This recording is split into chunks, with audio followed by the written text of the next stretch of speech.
Então, pessoal, agora eu vou mostrar para vocês como aplicar ali para fazer a atividade que eu solicitei naquelas questões. Então, eu peguei duas questões de exemplo, que são essas duas primeiras aqui. Tá? Então, a atividade é simples, é aplicar essa heurística nos problemas de matemática lá no portal ZBS. Tá?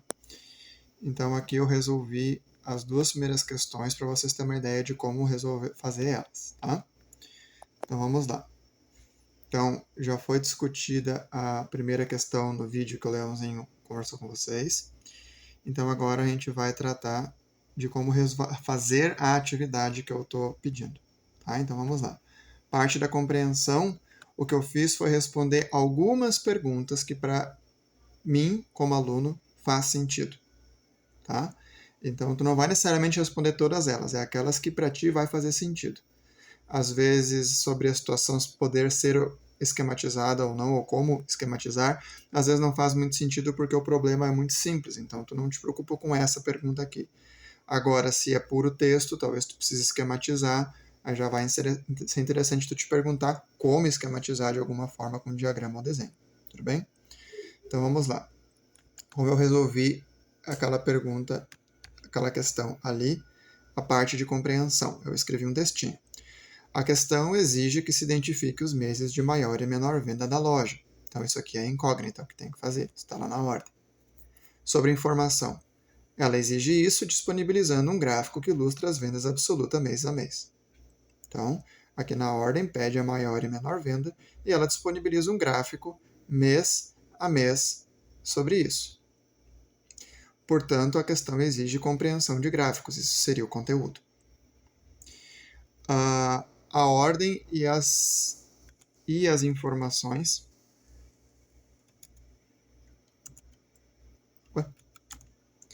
A ordem e as informações se relacionam? Sim, porque tratam da mesma grandeza, da mesma coisa, vendas absolutas. Deste modo, é possível atender ao que se pede, deste modo, a análise do gráfico permite atender à ordem da questão. Assim, basta a identificação do ponto mais alto e mais baixo, aqui basicamente está a nossa estratégia, para descobrir a informação solicitada, que é a maior e menor venda. Então, a parte da execução, basta a gente, então, executar a análise do gráfico, e daí percebe-se que os picos máximo e mínimo são nos meses de junho e agosto. Então, a gente analisando o gráfico percebe que aqui em junho tem o pico mais alto e agosto o pico mais baixo. Assim, a resposta correta deve ser a letra E. Revisão. Revisando o gráfico, pode-se confirmar que os meses do máximo e mínimo são estes mesmos, pois possuem maior e menor coluna de linhas tracejadas. O que eu fiz aqui? Eu estou assumindo que na primeira estratégia a gente só bateu o olho, por assim dizer, mais que a gente viu que esse ponto é o que está mais para cima e que esse aqui é o que está mais para baixo. O que eu fiz? Depois eu usei uma outra estratégia de revisão, por assim dizer. Eu comparei o tamanho, não sei contar aqui os tracejados, mas de novo, meio que por olho, eu comparei que aqui em junho essa coluna de tracejados é a maior de todas e aqui em agosto é a menor de todas. Então, ou seja, eu estou usando uma segunda estratégia para revisar o meu raciocínio. De novo, a gente pode estar querendo matar uma formiga com uma marreta, mas o ponto é que o que eu estou ilustrando aqui é formas de resolver o problema. Como é que a gente tem claro o nosso raciocínio de compreensão, estratégia, execução e revisão. Como eu falei, isso aqui é o ouro em problemas mais complexos, mas eu não quero que problemas mais complexos sejam abordados agora, para que a gente possa aprender isso daqui, a fazer isso daqui. Tá? Então, a segunda questão é que é 70.114. Essa questão aqui. Então, ela trata de um professor que dividiu o quadro em 4 partes e ele preencheu, então, 75% dele e a representação seria essa. Depois ele apagou tudo e dividiu de uma certa forma, mas preencheu só 40% dele.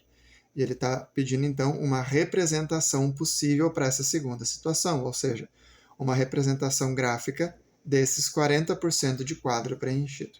Então, vamos lá para a atividade. Compreensão. Que textinho eu escrevi? A atividade solicita a representação gráfica, desenho, do valor 40% de louça preenchida. Que informação ele traz? Bem, o problema ele faz isso informando um exemplo da representação de 75% de louça preenchida. que é o que ele faz aqui. E nas alternativas, também ele dá representações para que a gente possa analisar. Então, aqui isso também faz parte das informações disponíveis pelo problema. Tá? Então, qual é que vai ser a nossa estratégia? Primeira pergunta, então, a gente tenta relacionar o que tem que fazer com o que é informado. A incógnita, representação de 40%, se relaciona com as informações dadas, pois desenhos de frações e porcentagens são duas formas de representar quantidades não inteiras. Então, esse 40% e os desenhos se relacionam porque os dois são formas de representar frações, números racionais, números que são razões. Tá?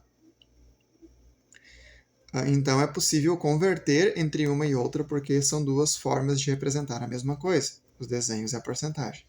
Então, para isso, uma estratégia possível seria, primeiro, escrever todas as alternativas na forma fracionária, depois calcular a forma decimal das alternativas, depois converter da forma decimal para a forma percentual e depois identificar qual figura corresponde ao valor de 40%.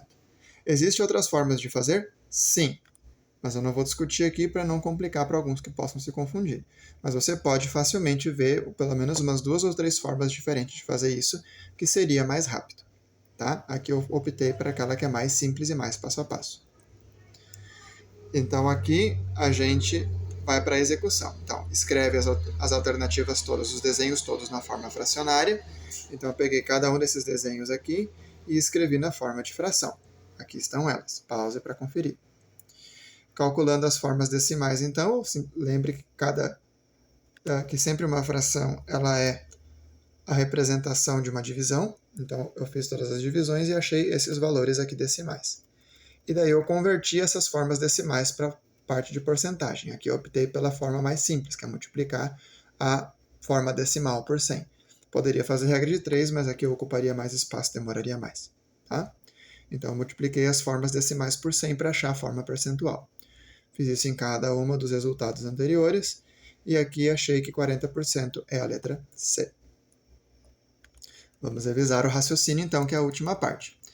Então, o meu textinho é: após conferir os cálculos, analisando as alternativas absurdas, nós temos que, bom, 40% é menos que metade. Sim, que metade é 50%. Geralmente é uma coisa que a gente tem decorado, né? Metade é 50%.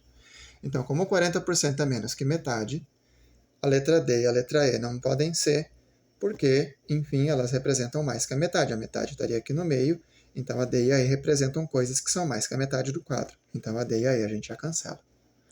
A B representa exatamente a metade, então ela também está errada, porque a gente está procurando por algo que é menos que a metade.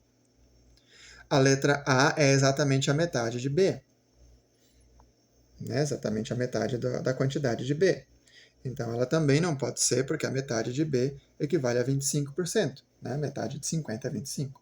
Então, isso só nos resta a alternativa C. Então, veja o que é a revisão. É uma forma de conferir o nosso raciocínio. Eu vou conferir os cálculos, se meus cálculos estão certos, e depois vou talvez tentar resolver a questão por um outro caminho, identificando as absurdas, por exemplo, ou fazendo os cálculos de outra maneira. Tudo bem? Então, isso foi os meus exemplos de como fazer a letra A e a letra B. Então, portanto, vocês não precisam fazer a A e a B, façam só as demais. Se vocês conseguirem fazer 4, tá de bom tamanho, tá bom? Então, bom trabalho para vocês.